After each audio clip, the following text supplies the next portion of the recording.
Win it all, and I can just see it. I can see the everything school, and then it's probably Nick Saban's probably going to somehow get credit for the Bama. You know, Saban really established the standard at Alabama, and the basketball team followed. It's going to be something like that. But yeah, I prepare yourself, sir. Well, speaking of Saban, I think that's where we should start here, because I like Nick Saban. I think a lot of people, like Tennessee fans, Georgia fans, I think there are a lot of people who don't like Nick Saban. I like him by and large. I think one of the dumber things I see when it comes to Nick Saban, the commentary surrounding him. So this week, Saban said some stuff. He was talking about NIL, all kinds of stuff, and Ross Dellinger's a really good piece on SA.com about all this kind of stuff. Tennessee fans specifically had a lot of fun with the quote. When a team can snap the ball within 7 seconds of the play clock, is that really good for player safety?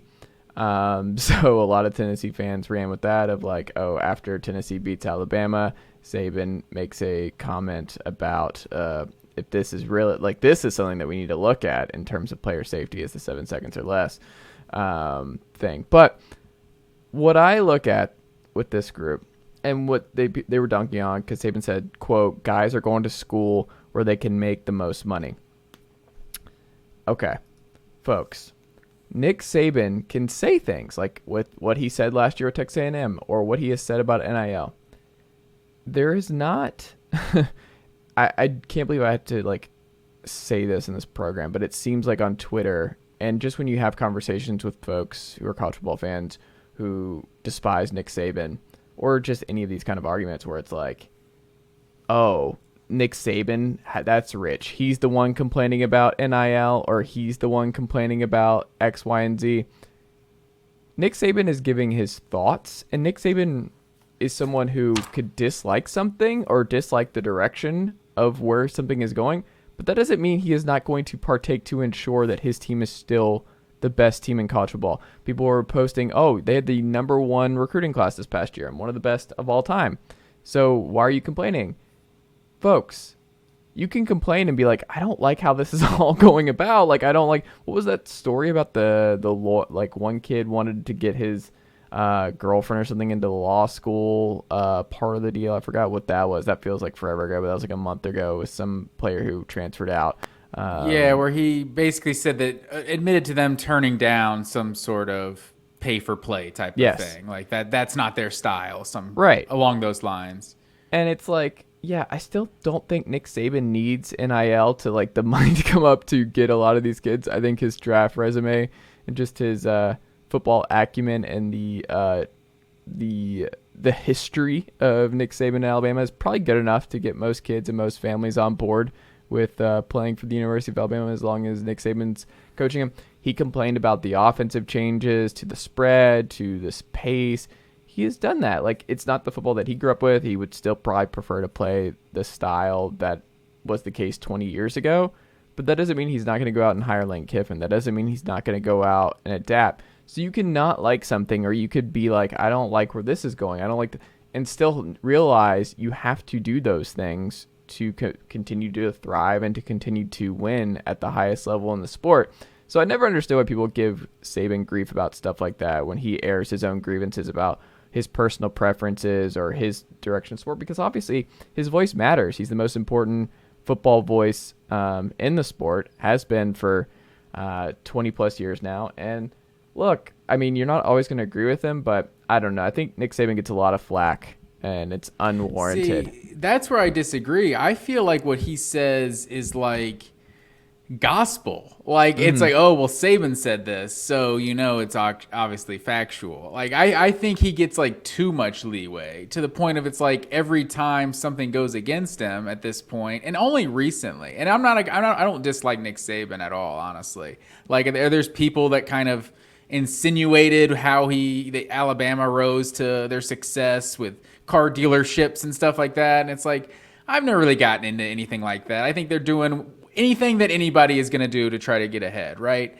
But when he says things recently, it feels more and more like complaining. Like, who is not making the decision like their life decisions based on how it's going to benefit them financially. Like literally every single person on your coaching staff is doing that. They're taking incremental raises along the way to go from a quality control coach to a secondary coach to a potential coordinator, a head coach. It's like everyone is trying to get as much money possible. Like that's the way the system is set up right now. Like the players, yeah, some of them love the major and have, a great academic, ambitions, but a lot of them see the players at Florida State at my position did X, Y, and Z at the next level and got paid. So to get paid, I need to go to Florida State and be a cornerback or whatever, where they have a history of producing guys that go professional and get paid. So it's like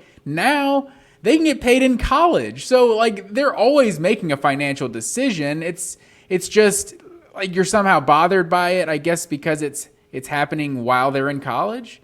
No, he's not bothered by that. Like that's what he was saying. He was like, it was for guys it was like a motivation to like make it work in college, and then you get rewarded while in college for being a star, is basically what the idea was just that like you don't go into college with NIL deals. You get NIL deals once you're there and you've put in the work and you're a star at that university. That was what he was getting at. My interpretation. With a lot of he's okay with it. Yeah. He doesn't like a 17-year-old kid or whatever coming in and just being like, here's what this school is offering me NIL wise. And it's like, all right, man, like I'm Nick Saban in Alabama. What's happening here? And I can definitely understand why a head coach would not like something like that, because that's an element of the recruiting process that's just completely out of his control. It's like you can't control the academics at your college and the campus atmosphere or whatever the location. There's certain things you can't control. But usually your position coaches, your whatever your program is enough to recruit itself. And so this money aspect being thrown in is obviously making his job more difficult. But you also just don't know what's true and what's not. And I think that's another part of it. It's just like there's no legislation. It's all the Wild Wild West. Different states have different rules. So it's like you don't even know what's true and what's not when it's coming to you with a lot of situations, or what kids are saying, or what families are saying, or like anything like that, or what other coaches or what other teams are saying to these kids. Like you just don't know. There's just so much misinformation that I think if you ask Kirby, I don't think Kirby, who is a longtime Saban lieutenant, is loving the direction of the sport. Like Dabo's talked openly about it, and I think a lot of them too, what they dislike the most, it seems like, is that they don't have a voice in the matter, where it's like they're not at the table to help decide. And like for like the thing you and I talk about, the calendar, like how are all these coaches not have a seat at the table to talk about, hey, here are some issues, like we've got to fix the calendar, you've got to work with us. I understand we're well compensated, but you're going to get more and more Todd Monkins of the world and like get young guys retiring, young guys moving on because the calendar is so crazy. Like I think the fact that they don't have a seat at the table and all these changes are happening and they're just supposed to adapt in the fly and keep trying to figure out what's real, like what Texas A&M's doing, where they're like the NIL, they're like, come after us. I mean, I dare, like we're gonna keep doing what we're doing because like, is this against the rules? Is that against the rules? I mean, they don't care, and it's. I mean, you see at the University of Tennessee right now, like they played by the rules with the NCAA investigation, and they still don't have an answer. Like we still don't know how the Jeremy Pruitt and stuff is going to end, because they haven't finished it. Like they're still working on it and they've been compliant. Like Kansas, look at what happened to Kansas with Bill Self. They won a national title after everything.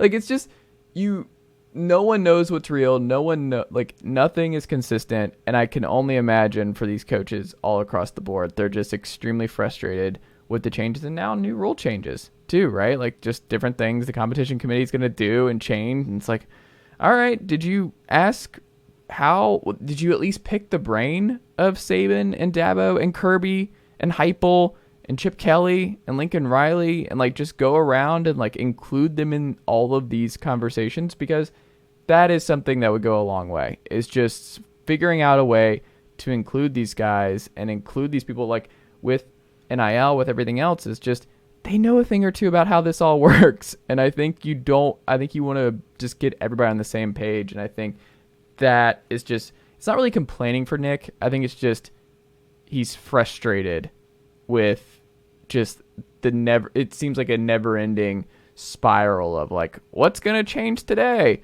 Or what are the rules today versus what they were yesterday? I can definitely understand that. And the NIL stuff just has to get, more. There's got to be some uniformity to it. Also, like, what is with the rule of like the no more untimed down at the end of the first and third quarter? Like how rare of a scenario is that to like pass a rule for? It's like that happens maybe once or twice a season, maybe. I don't even know. Like that's just such a random like occurrence to pass a rule to think like, oh, this is what's wasting time. This thing that might happen to your team one time this season. That was a weird one. But the one thing you didn't mention about Saban was the complaining about the scheduling, about the locked opponents. That's another thing that I feel like more and more these days when I hear Nick Saban talk, it's like, what are you complaining about? Like he is getting hosed a little bit. Tennessee being back and getting Tennessee, LSU, and Auburn as his 3 permanent ones. I mean, I understand that he's like, but hey, first of all, Auburn has been mediocre as hell. Like Tennessee has been mediocre as hell. Like LSU has been one of the elite SEC programs. But like he's like dumbfounded on like why. Oh, I don't know why those are the teams they picked. Like, you know exactly why those are the teams you picked, because they're the biggest rivals you have. Like that, these are the games that college football fans want. Like it's not a mystery, and I've said it to you plenty of times. Like just no one understands how this schedule is going to work. It's like every single team's schedule is going to be a gauntlet. There's no like, oh, their schedule's harder, their schedule's easier. It's like if your 3 locked opponents are easy, then your 6 rotating opponents are going to be like the best teams in the SEC every other year. It's like even Nick Saban clearly doesn't understand that either. It's like when you have LSU and Auburn and Tennessee, which honestly, that's a pretty balanced, like those are big brands.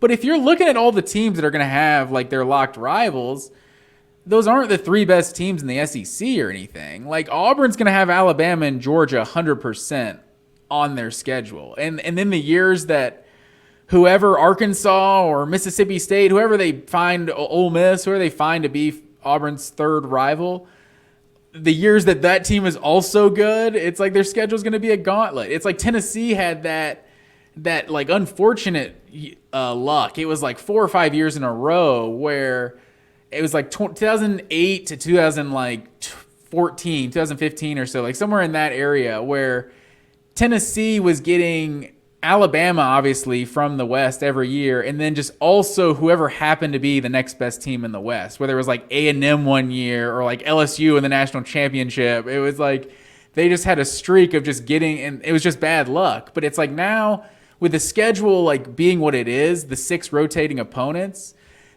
the only problem we're going to ever run into is how we decide who is in the SEC championship. Some sort of 3-way, 4-way tie or something going on with teams with the same record. But like I wonder if the strength of schedule would just not be an issue. Everyone's going to have a gauntlet.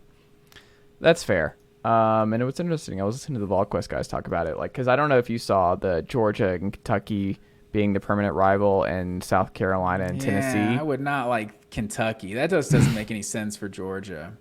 Well, I think, what the guys were talking about today when I was listening to it in the car was, and I hadn't considered this, is like the model might be what they're looking for is like an easy one, a medium one, and a tough one. On all, but like you're just not going to be able to do that. It's like Vanderbilt has to play somebody. Yeah, Vanderbilt throws a lot of this up, but like the way it is, Vanderbilt like screws a lot up because they have to play Tennessee. Like you know that's going to be one of them, and that's Tennessee has so many rivals that locking Vanderbilt in there. Because I was also surprised. I don't know whose it was list that you're talking about. I'm talking about Ross the same Dellinger. one. It was Dellinger. Okay, and he didn't have Tennessee playing Georgia, Florida, or Kentucky. Well, we also should clarify, this was not his list. This was like based on intel of what he thinks it's going to be. And I can't see Tennessee not playing any. I think Kentucky is what might ruin, us not getting Tennessee, Florida or something, because Kentucky looks at Tennessee. Florida's not happening. I'm just going to go ahead and tell you. It looks like that one's out. But Florida losing Tennessee and LSU, And I then think Florida that's gets a huge Oklahoma. mistake. Like, that's Yeah, going to be so weird. They're going to get Oklahoma year over year? That's such a weird I don't rivalry. like Oklahoma, Florida at all. Like, I think The Bob Stoops we Bowl. need the regional rivalry. It might be unfair to A&M or something to give them Texas and Oklahoma, but it's like there's a reason rivals exist. Like regional rivals are so meaningful because it's like Georgia, Florida. Like you're on that line. You got that. You share that border. You know, a lot of miles of the same border. It builds the animosity.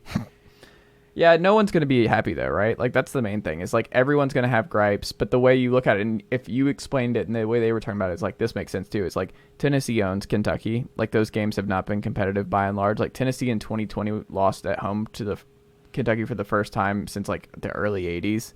So it's like that's not a competitive rivalry. So if you give Kentucky and Vanderbilt permanent rivals, and then Bama is the one, it's like, oh, you get two easy ones and one tough one, but South Carolina's been back and forth. Like, that's been more 50-50. And then you have Bama, which has been more lopsided for Bama. Vanderbilt better have South Carolina and Kentucky on I think theirs. I saw they would have Auburn, Tennessee, and who was the other one they had? It was maybe Mississippi State? Yeah.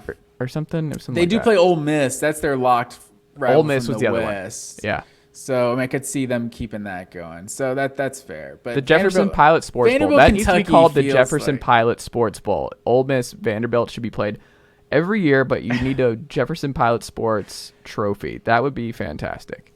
And then Bob Stoops Bowl for Florida, Dave Neal's calling the game for sure. That should be it. I like that. Your guy, Jaheim Singletary, wound up at Arkansas. What are the Hogs getting in Singletary, and how big of a loss is this for Georgia's secondary in 2023, Matt Green? It's hard to know exactly what they're getting because he really didn't see the field much last year. But, I mean...